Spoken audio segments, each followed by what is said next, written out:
السلام علیکم ویورز، میرا نام عطاء الرحمن اور آپ دیکھ رہے ہیں عطا بخاری یوٹیوب چینل۔ قرآن کریم کی مسلسل ایکسپوزیشن کے سلسلہ میں آج ہم سورہ الاعراف کی آیت نمبر 148 کی ایکسپوزیشن کریں گے۔ لاسٹ آیت کا ایک ریکیپ۔ پیچھے یہ بیان کیا گیا ہے کہ جن لوگوں نے ہماری آیتوں یعنی نشانیوں کو اور آخرت کی ملاقات کو جھٹلایا، ان کے اعمال ضائع ہو گئے، انہیں وہی بدلہ دیا جائے گا جو وہ کرتے تھے۔ اس لیکچر میں ہم نے یہ چیزیں ساری واضح کی تھی کہ اللہ کی نشانیوں کو جھٹلانے والے، قیامت کو جھٹلانے والے، ان کا انجام کیا ہوگا۔ تو اس کے بعد ہم آتے ہیں آیت نمبر 148۔ اس آیت کے اندر بات ہو رہی ہے جب موسیٰ علیہ السلام کوہ طور پر گئے تھے تو پیچھے اپنے بھائی ہارون علیہ السلام کو اپنا جانشین بنا گئے تھے، تو قوم نے پیچھے ان کے غیر موجودگی میں بچڑا بنایا اور اس کی پوجا شروع کر دی۔ تو اس سلسلے میں یہ آیت آ رہی ہے، تو شروع کرتے ہیں۔ وَاتَّخَذَ قَوْمُ مُوسَىٰ مِن بَعْدِهِ مِنْ حُلِيِّهِمْ عِجْلًا جَسَدًا لَهُ خُوَارٌ۔ موسیٰ کے کوہ طور پر جانے کے بعد اس کی قوم نے اپنے زیورات سے ایک بچڑا بنا لیا جو ایک بے جان جسم تھا، اس میں گائے کی سی آواز تھی۔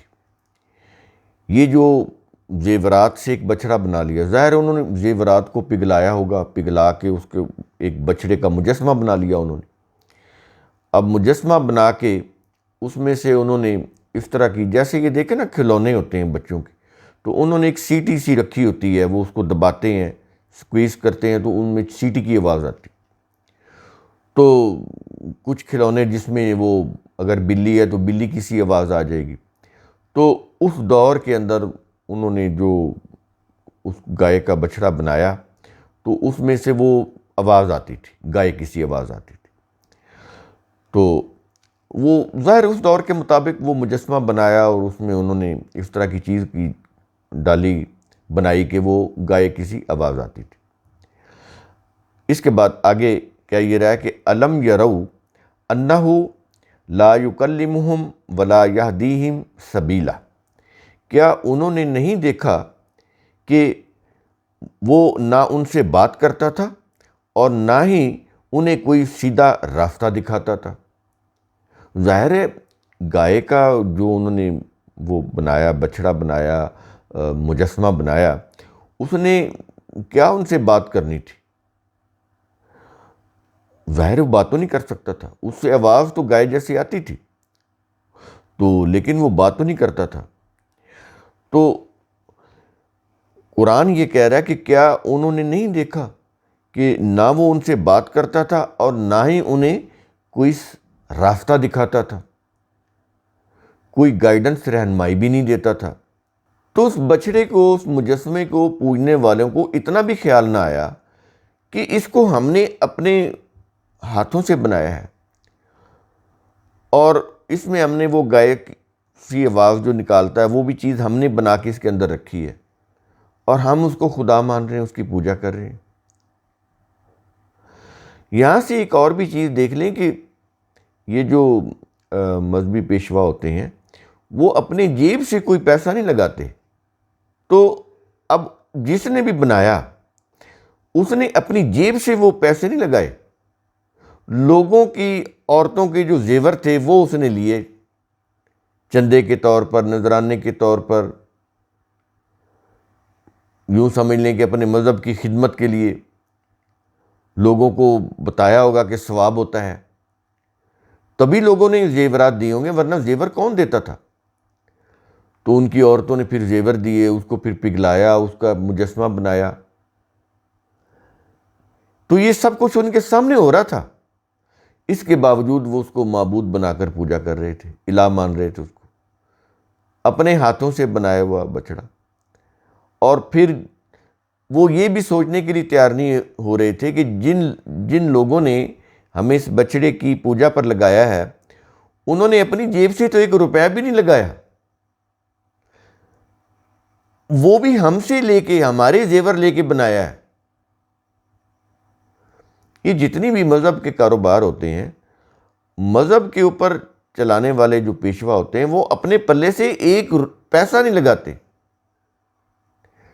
ساری کی ساری فنڈنگ لیتے ہیں، چندہ لیتے ہیں، ان کو بتاتے ہیں کہ تم نے اگر ایک اینٹ بھی لگائی ہے نا تو تمہارا جنت میں گھر بن گیا۔ یہ جو مذہبی عمارت بن رہی ہے، یہ جو معبد خانہ بن رہا ہے، تو اس کے اوپر ایک بوری سیمنٹ کی بھی دو گے نا تو تمہارا جنت میں گھر ہے۔ وہ جنت کی ٹکٹیں بانٹ رہے ہوتے ہیں، نعتیں بھی بنائی ہوئی ہیں، ہے نا یہ چیزیں۔ تو یہ حالت ہو جاتی ہے پھر مذہب پرستی کے اندر، عقل و فکر، شعور، دانش ختم ہو جاتی ہے۔ سب کچھ دیکھتے، جانتے، بوجھتے ان کو خدائی درجہ دے دیتے ہیں۔ اور آج ہم نے پہلے تو یہ سمجھ لیں کہ صرف یہ بتوں کے معاملے میں یہ چیزیں نہیں ہیں کہ انہوں نے کوئی گائے کا بچڑا بنا لیا، مجسمہ بنا لیا، تو یہ بھی ایک بت ہی ہے نا۔ قبر بھی بت ہے، قبر بھی بت کی ہی قسم میں آتی ہے۔ کوئی بھی چیز جس کو آپ معبود کا درجہ دے دیں، اس کو الہ مان لیں، وہ بت ہی ہے۔ یہ بت تھے عربوں کے ہاں جن کی پوجا ہوتی تھی، 5 کے تو قرآن نے نام بتایا نا، ودم ولا سوام ولا یغوث و یعوق و نصر، یہ 5 بڑے بت تھے۔ یہ صالحین تھے گزشتہ اقوام میں، انسان تھے وہ یہ کہتے تھے کہ ہم ان کو براہ راست نہیں پکار رہے، یہ تو ان کی تو ہم نے شبیہیں بنائی ہوئی ہیں، ان کو ہم سامنے رکھتے ہیں تاکہ ان کا تصور آ جائے، پکارتے ہم اللہ کو ہی ہے۔ یہ قرآن نے ان کی بات نقل کی ہے، کفار کی، مشرکین کی، کہ ہم ان کو کوئی خدا تھوڑا مانتے، ہم تو یہ مانتے ہیں کہ یہ اللہ کے پیارے تھے، اس کے صالحین تھے، ان کی ہم نے شبیہیں بنائی ہیں، یہ بت، ان کی شکلوں، ان کی شباہتوں کے اوپر یہ مورتیاں، یہ مجسمے بنائے ہیں، ان کو ہم سامنے رکھتے ہیں، اور ہمارا یہ ماننا ہے کہ اللہ ان کی سنتا ہے، ان کی کسی بات کا وہ انکار نہیں کرتا، ان کی ہر بات کو مانتا ہے، تو ہماری ان کے آگے ہوتی ہے دعا، اور یہ پھر ہماری دعائیں قبول کرواتے ہیں اللہ سے، کیونکہ یہ اللہ کے قریب ہے۔ یہ تھی ان کی فلسفی۔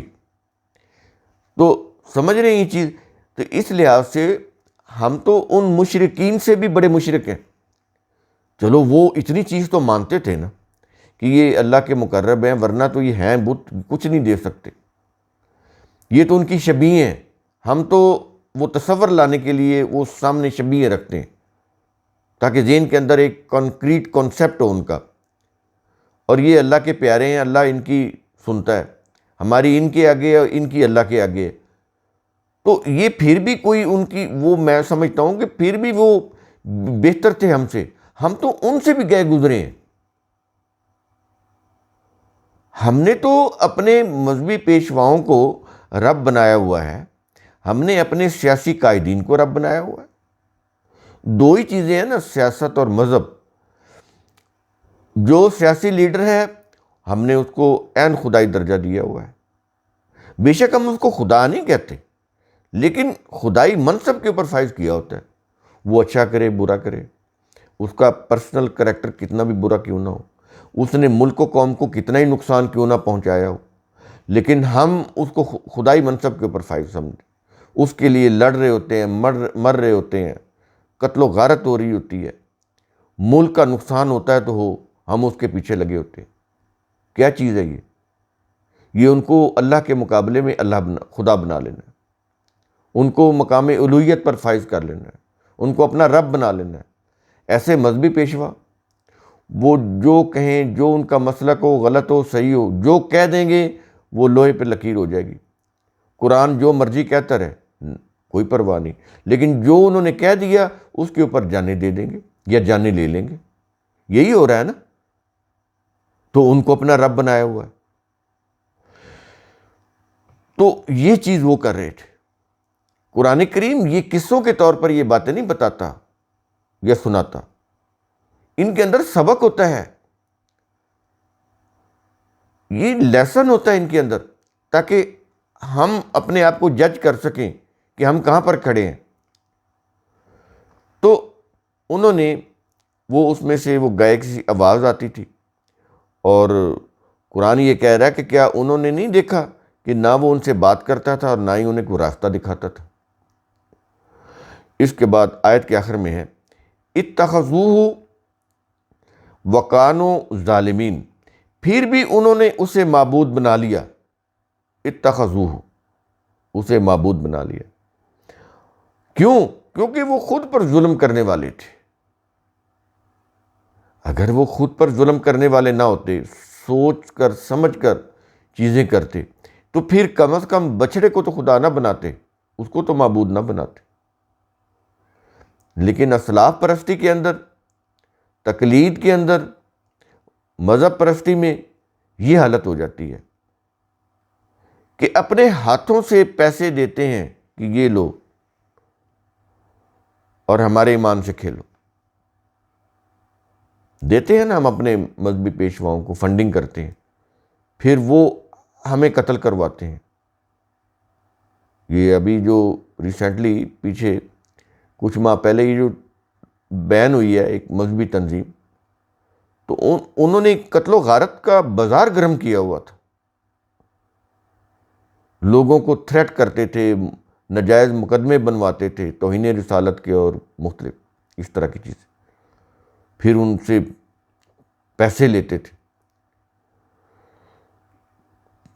سڑکوں کے اوپر آ کر توڑ پھوڑ کرنا، جانی مالی نقصان پہنچانا، سڑکیں بلاک کرنا۔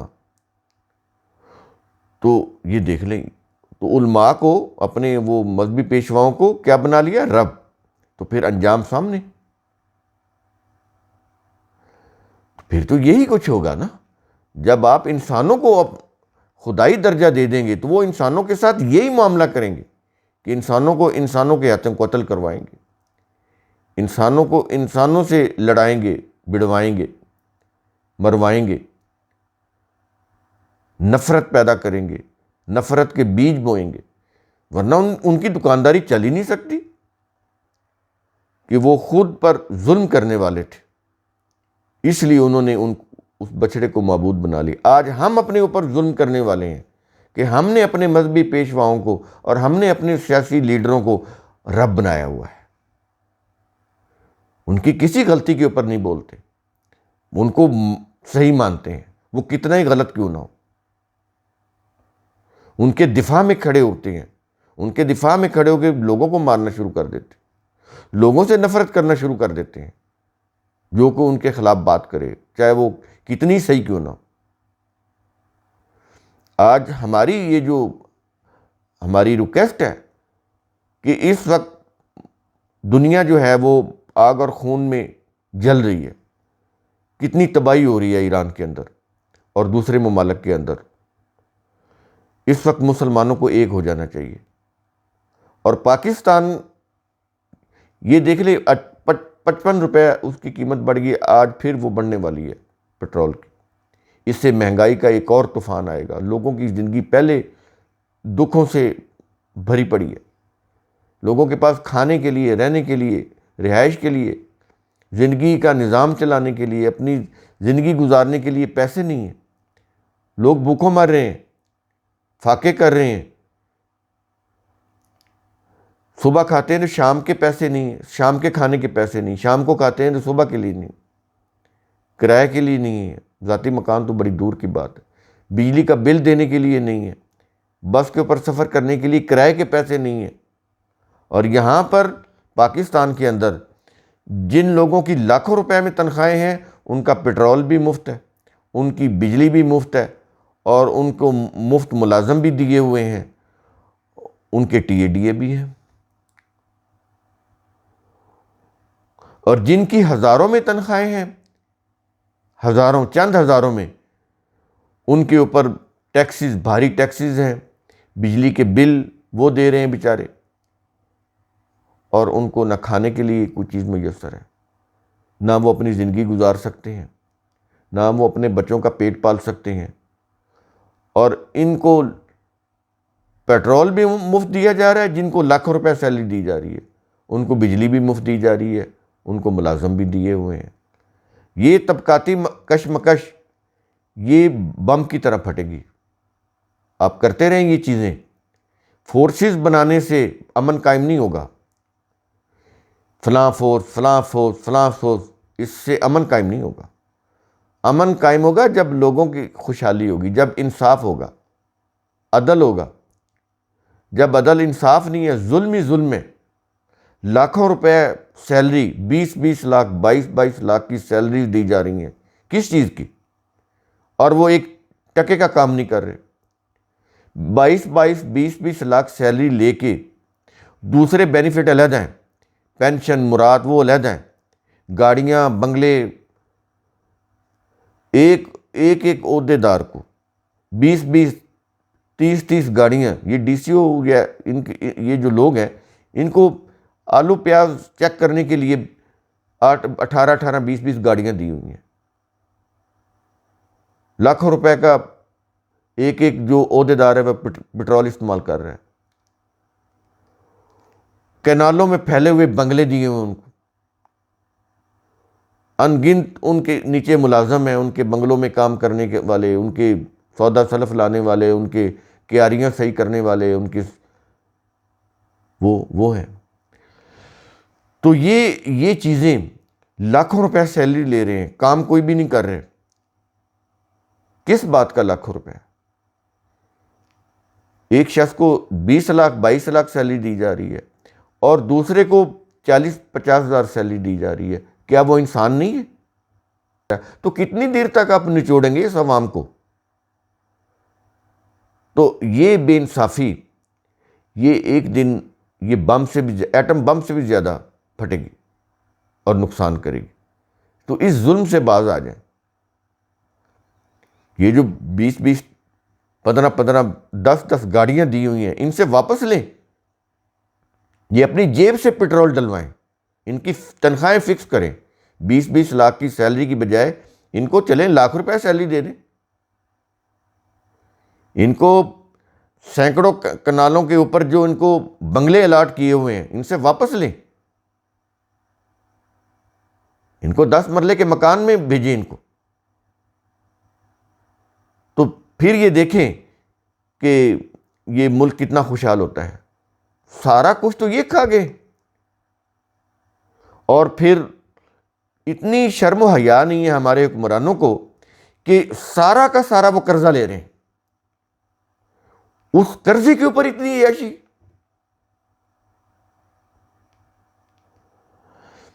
یہ ظلم ہے، اور اس ظلم کا جو انجام ہے وہ بہت برا ہوگا اگر باز نہ آئے تو۔ اب بھی وقت ہے، توبہ کر لیں، باز آ جائیں۔ یہ جو حد سے زیادہ مراد ہیں یہ واپس لی جائیں۔ یہ حد سے زیادہ جو تنخواہیں ہیں، پیکجز ہیں، یہ بند کیے جائیں۔ حد سے زیادہ گاڑیاں، مفت پٹرول، بجلی، ان کی بند کی جائے۔ تب یہ ملک جو ہے یہ چلنے کے قابل ہوگا، ورنہ کتنا اور قرض لیں گے؟ پہلے اتنا قرض ہے جو اتار ہی نہیں سکتے۔ منتیں کر رہے ہیں، بھیک مانگ رہے ہیں کہ 10 سال تک پیسہ جو ہے وہ ہمارے بینک میں رہنے دیں سعودی عرب سے، اتنا پٹرول دے دیں، یہ کر دیں، وہ کر دیں۔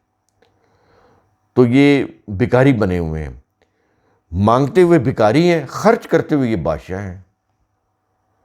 یہ سوچنی پڑیں گی چیزیں، ان کو کچھ خیال کرنا چاہیے، احساس کرنا چاہیے۔